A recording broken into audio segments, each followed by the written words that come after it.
Hello everyone and welcome to a market update. Today is Tuesday the 28th of October. Hope you all are doing well. A lot is going on in markets, mostly good things. I'm going to talk about that today. Top three things are, first of all, macro factors. I'm just going to go through a couple of key things that are going on that I think are going to perpetuate and drive this continued rally that we're seeing in the stock market that will likely spill over into next year. Talk about earnings. We have earnings. We're in the middle of earnings season right now in the U.S. and a lot of companies reporting. So some things to cover there. And then finally, going to talk about volatility, which is something I usually talk about because volatility has been a big factor in driving what's going on particularly in the U.S. stock market, but other markets as well, including gold and the NASDAQ and the Russell.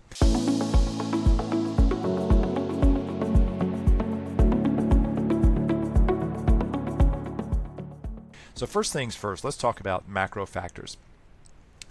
So it's looking like, well, we have a Fed meeting coming up, and it's looking like the Fed is very likely to cut interest rates. By how much, who knows? They don't need to, really, because the economy and the stock market is doing just fine without rate cuts.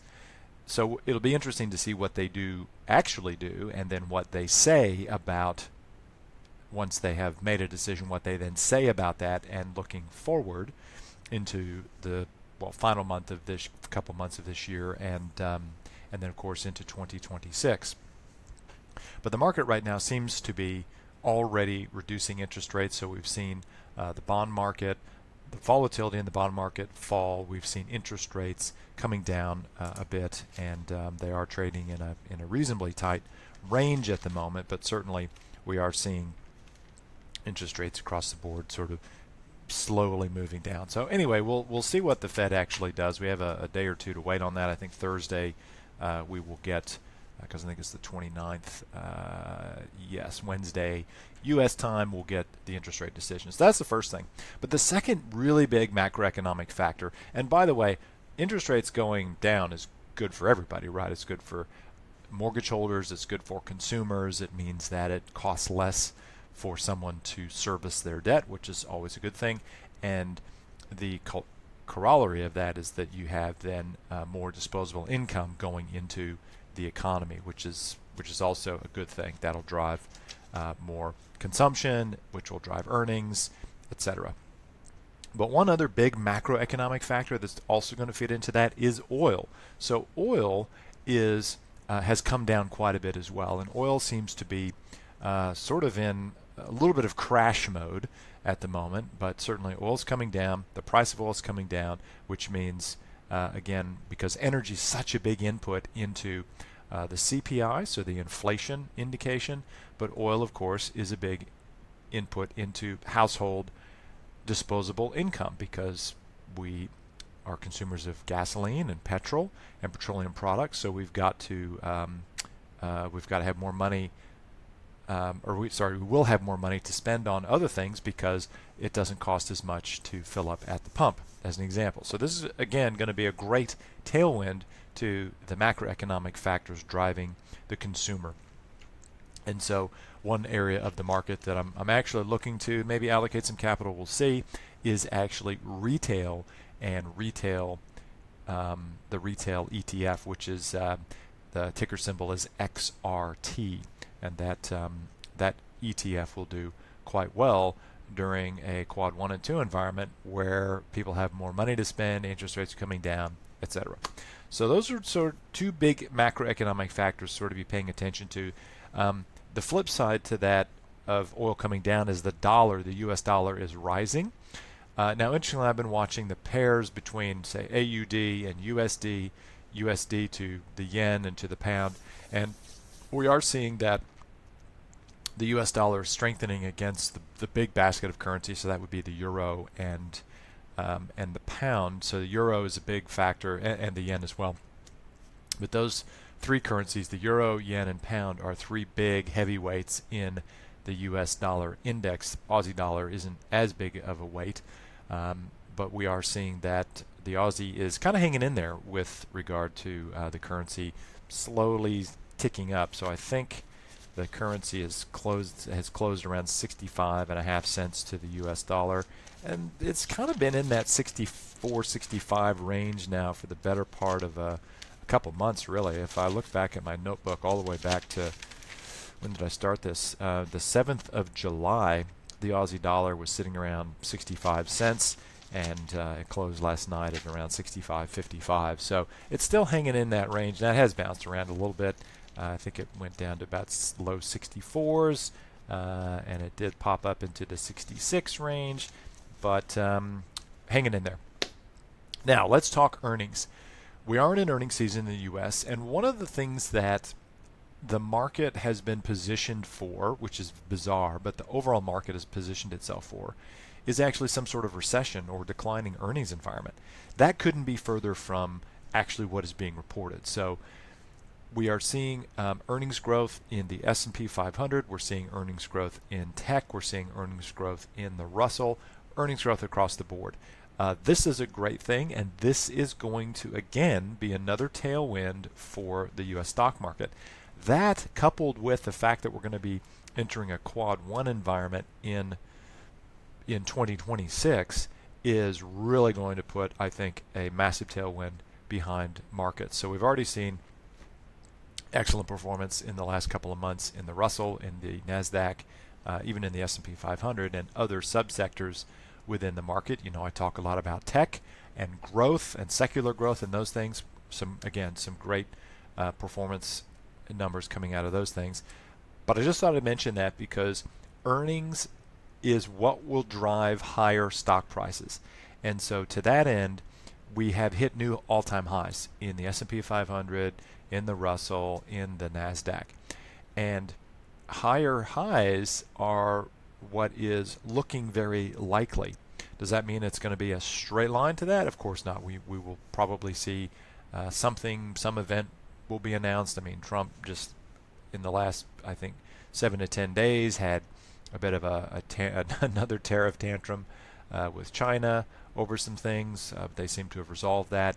And I've talked about this a few updates ago, where the market seems to be now has learned the pattern of what Donald Trump is doing around tariffs and that sort of stuff. Is he will make some big announcement and then let that simmer in the markets, and then over the next few days things will come out and the situation will sort of moderate and get resolved. So the market, if you recall back in sort of March, April of this year, had a massive temper tantrum over Trump's tariff stuff because it hadn't learned yet how Trump has approached this. So I think the playbook generally with Donald Trump is make these big, crazy announcements, bold, big announcements, and then walk back from there and then get whatever it is he's actually looking for. The market's figured this out. Therefore, the market might still react initially to something like that, but then it very quickly resolves it. So that's been another good observation that I have noticed as I watch markets every day. Finally, let's talk about volatility. You know, I talk a lot about volatility, and that is because of this one thing that you have to really tattoo on your brain, which is that money flows to assets and asset classes with low and or falling volatility. So if volatility is falling, that asset class, those things will attract fund flow, so money flow. Commensurately, if volatility is high or rising or trending up, then money flows away from those assets or asset classes. So where are we? As you can see here on the screen, I've got a little summary note that I get from Hedgeye every week. This is the VIX gauge. We're well and truly back in the investable bucket, and actually if I just quickly grab the VIX chart, we closed yesterday at 1579. So we are really back into this period of nice moderated volatility. It could even go lower. It could go down into the low teens. It could get back down into the 14s, 13s. It may even head towards 10. I don't know. But if it does do something like that, then we are really going to see an absolute ripper of a stock market into next year. Remember, volatility does move around. We have I use a phrase called episodic and non-trending, and that is situations like what has occurred last week when we had this episodic bout of volatility. We had a big spike. Everybody panicked. That's when you buy stuff, especially when we're in a downtrending volatility environment. That is the period of time when you take advantage of it if you're trading or if you're looking to allocate cash to something. That's when you would take advantage of that. Once volatility has fallen and is back into the investable bucket, you got to wait until we get another episodic and non-trending bout of volatility. So that is really about it in terms of the market update this week. Keeping this one nice and short. If I just go back to this chart, just to remind you of the upcoming quad count, hasn't changed. We still have, well, we're in a quad 1 environment here in October, which is great for equities, and we only have a couple days left of October, and then we may transition into another sort of quad 3 environment in November.